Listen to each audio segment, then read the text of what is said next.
Penultimo giorno di Vinitaly qui a Verona e la prima notizia è che si respira aria positiva. Perché? Perché c'è una bella presenza di buyer americani, ma buyer anche da tutto il mondo, cioè quindi compratori.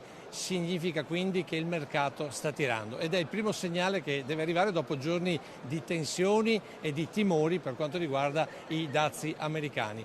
L'altro dato invece che vogliamo approfondire è quello del valore di questa incidenza del dazio per quanto riguarda i nostri vini. Allora siamo con Franco Passador, amministratore delegato delle Cantine Vivo, che ricordiamo è una delle più grandi cantine italiane. Intanto qual è la sensazione a un giorno dalla chiusura di questo Vinitaly 2025?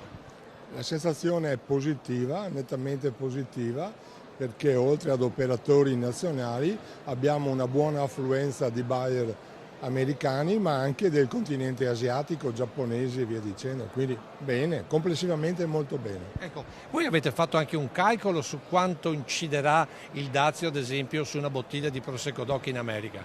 Certo, sì, abbiamo fatto queste valutazioni. L'incidenza dei maggiori dazi introdotti dal presidente Trump sarà di circa €1 la bottiglia.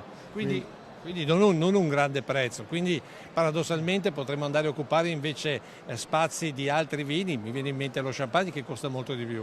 Sicuramente si apre una fascia nel segmento spumanti molto ma molto interessante per il nostro Prosecco, una fascia con un prezzo più abbordabile, passatemi questo termine, e credo che questo potrà sicuramente lenire il problema dazi. Quindi dal Vinitaly 2025 qual è il messaggio ai nostri produttori ma anche al mondo che ruota attorno a questo prodotto, cioè al Prosecco?